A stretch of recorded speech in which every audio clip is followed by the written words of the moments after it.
I hope in the Lord. I trust in His word. With Him there is kindness and plenteous redemption.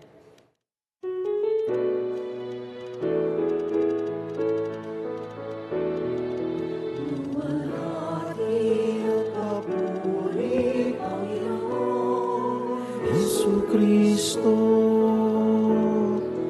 luwalhati at papuri, Panginoon, Jesucristo. The Lord be with you. And with your A spirit. reading from the Holy Gospel according to Saint Luke. Glory to you, O Lord. Jesus said to the people in the synagogue at Nazareth, Amen, I say to you, no prophet is accepted in his own native place. Indeed, I tell you, there were many widows in Israel in the days of Elijah, when the sky was closed for 3.5 years, and a severe famine spread over the entire land. It was to none of these that Elijah was sent, but only to a widow in Zarephath in the land of Sidon. Again, there were many lepers in Israel during the time of Elisha, the prophet, yet not one of them was cleansed, but only Naaman the Syrian. When the people in the synagogue heard this, they were all filled with fury. They rose up, drove him out of the town, and led him to the brow of the hill on which their town was being built, to hurl him down headlong. But he passed through the midst of them and went away. My dear friends, the Gospel of the Lord. Praise to you, Lord Jesus Christ. Good evening, my dear brothers and sisters. Good evening, Father. And greetings and blessings as well for all those who are with us through our live streaming sa Facebook page ng Chapel of the Eucharistic Lord. Ang pagpapala ng Diyos ay sumainyo. Madalas naman nating na-experience na totoo, life is not always a bed of roses. Di ba? No? And I'm sure na in one way or the other, may na-experience tayong mga uncomfortable circumstances in life. No? Pero dito daw sa mga ganitong sitwasyon kung saan hindi umaayon yung mga kagustuhan natin o nasusubok yung ating tibay sa buhay, yun din yung nagiging test of character. Di ba totoo, no? Nalalaman natin o nakikita ng ibang tao yung tunay na ugali ng tao. How do we respond to this? Today we are being given an example in our first reading through Naaman the Syrian. Hindi siya Israelita, pero siya ay dinala sa Israel, sa hari ng Israel, dahil nga siya ay mahusay. He won many battles for Syria. Sabi, siguro parang reward, dahil siya ay leper, isa siyang may ketong, parang reward sa kanya, o sige, pumunta ka sa Israel para mapagaling ka sa sakit mo. So, when he was presented to the king, dala-dala niya yung mga alay nila na ginto, pilak, at magagandang mga damit para sa hari. Sabi ng hari, bakit sa akin dinala to? Hindi naman ako ang Diyos, hindi naman ako magpapagaling sa kanya. Buti na lang merong household yung hari na sinabi, dalin mo sa akin si Elisha.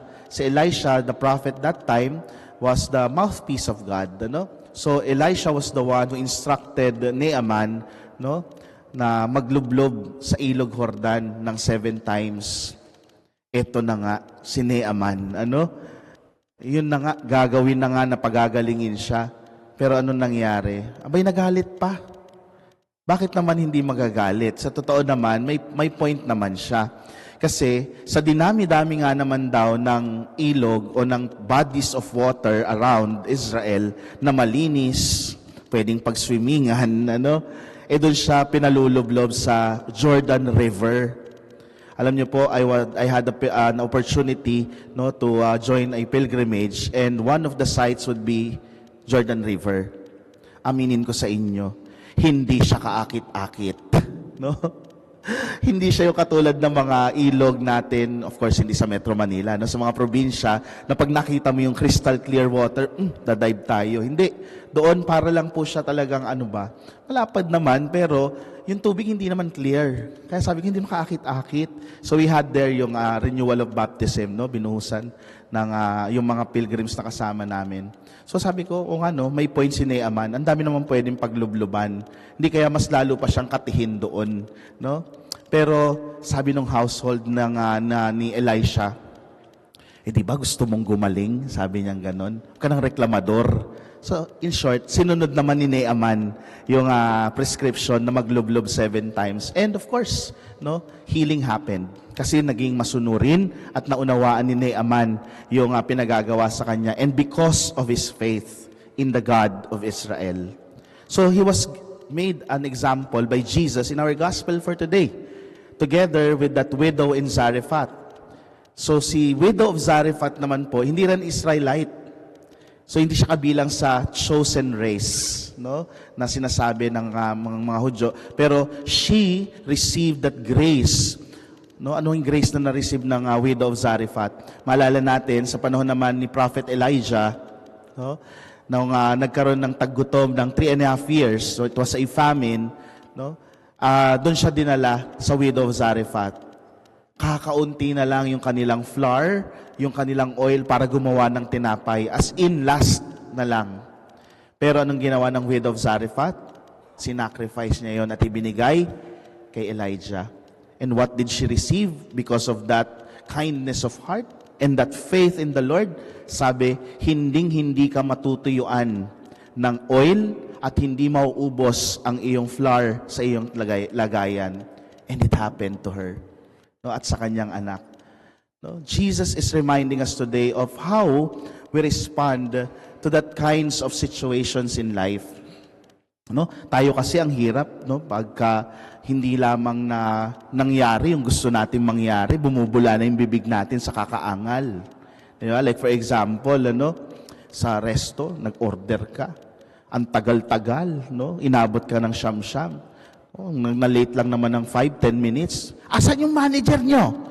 No, tinatawag nyo agad, tapos pinagagalitan nyo. Pasisante nyo na yan. Yung mga ganong ugali. Di ba? O kaya hindi na pagbigyan yung gusto mo kasi pumila ka ng mahaba sa isang pila, no, para sa iyong ID. Ano ba yan? 1 oras na, ang tagal-tagal. Ganyan-ganyan. Sige na nga, tawagan mo na nga si ganito, yung kakilala mo, para mabilis tayo dito. Magbayad na lang tayo. Nagpa-fixer ka pa nga. Diba? At times, it becomes a test of character.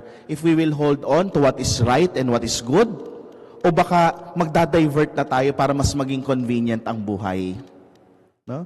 Jesus also, in His own country, in His own community, Nazareth, was not accepted. Hindi ba't ganun yung pakiramdam ng ating Panginoon? But does that become a reason for Him to stop what He has to do? Of course not. No? Ginawa pa rin ng ating Panginoon ang mga dapat niyang gawin, lalong-lalo na kung ito ay parte ng kanyang gawaing pagliligtas. My dear brothers and sisters, Lenten season is a perfect time, no, to tame that desires of the heart. Kaya nga tayo nagfa-fasting and abstinence every time Lenten season comes, no, para supilin yung mga nais ng ating mga puso at kalooban, di ba? That we will not be controlled by our own desires. Kung hindi tayo yung kokontrol sa mga bagay na iyon, di ba? So salamat sa Diyos kasi sa tuwing panahon ng Kwaresma, binibigyan niya tayo ng experience of receiving His grace through sacrificing. Ginagawa ng Panginoon itong pagkakataon na ito para sa atin, para supilin yung mga hilig ng ating pangangatawan at ng ating buhay so that we will not be controlled by our desires. And in the end, we will realize, like that of the people who have chosen, like that of Naaman, like that of the widow of Zarephath, yung kaligtasan, yung grasya ng pagliligtas is also meant for us. Para sa atin na naniniwala at sumusunod sa Diyos. So huwag ka nang maging reklamador.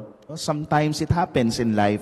Pero make it a test of character. Sana dun lumabas yung kabutihan, yung tama, yung pagkatig natin sa mabuti at sa tama. And that is the grace that we would like to ask from Jesus as we receive Him in the Eucharist. Sana sa mga pagkakataon na natetest yung character natin, pag tayo nasa tension, like now, no, in our what's happening around the world, katigan pa rin natin, kapitan pa rin natin kung ano ang tama at mabuti. And that grace, we will ask from the Lord today.